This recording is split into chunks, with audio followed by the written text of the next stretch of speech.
So I want to introduce this third application of integrals with a very common type of problem we might see in the AP exam. So say I have like a barrel. Test my drawing skills here. So say I have a barrel and I have water flowing into the barrel. Maybe this is a rain barrel outside your house, but my barrel also has a hole in it. So water is also flowing out of the barrel. Well, that's not a bad picture, right? So let's say we want to find the total change in the water level over we'll say the first second.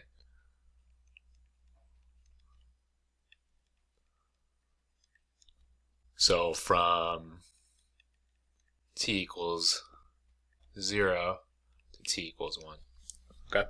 So what I've given you up here is the rate that water flows into the barrel. So this would be g of x up here.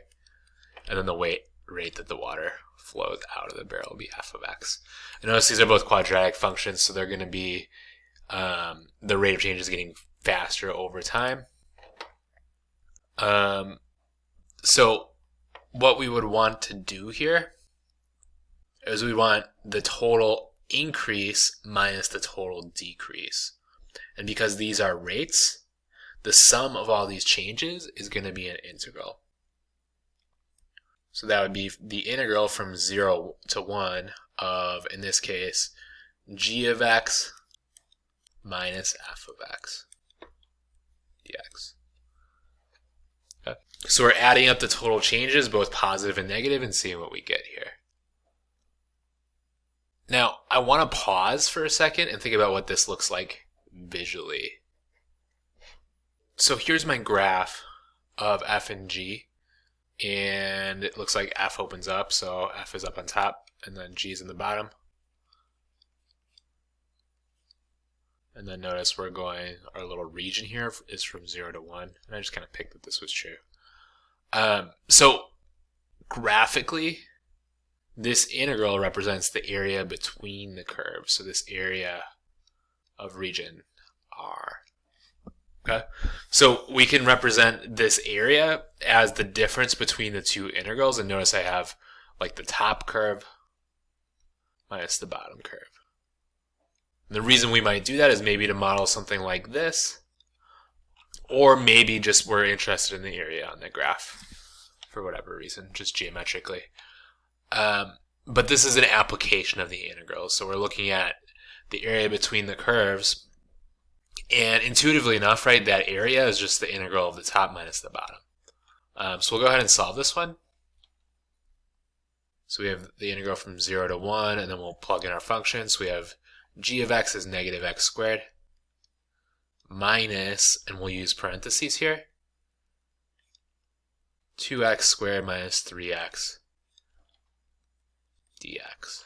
Okay, and then I will go ahead and combine like terms, and it's easier if you combine like terms first before you integrate, so I get negative 3x squared plus 3x dx, and the integral from 0 to 1, and then when I integrate, this gives me just nice negative x to the third, and plus 3 halves x squared plus c. Nope, not plus c, because it's definite integral, right? So we'll say we're going to evaluate that from 0 to 1. And then I plug it in, so I get negative 1 to the third, I guess, plus 3 halves times 1 squared, and then minus, we'll just get 0 and 0, right? So we'll say minus 0, minus 0. And then I will simplify that a little bit more, so negative 1 plus 3 halves equals 1 half. Minus 0 is still 1 half. Okay. So that is the area between the curves. So R has an area of 1 half. And that would also be the total increase over 1 second of the water in my barrel.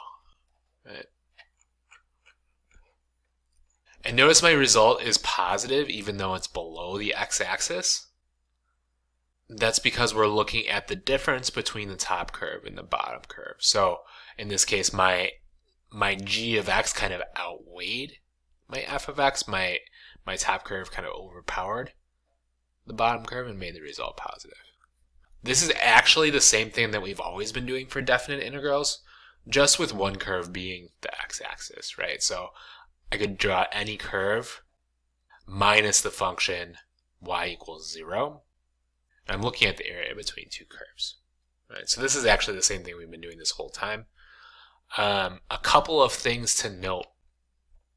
Your bounds, so 0 to 1, have to be where your curves intersect. So x equals 0 and x equals 1 was where they meet up. I believe it will give you the graph, but absent the graph, if I gave you these problems without the graph, you would have to figure out where those curves intersect, and I could do that by setting them equal to each other, right?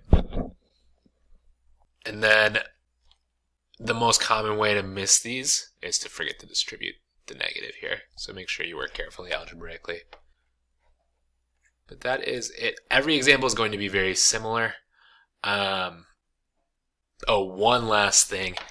In terms of easy ways to miss these, make sure the order, top minus bottom, always. Okay?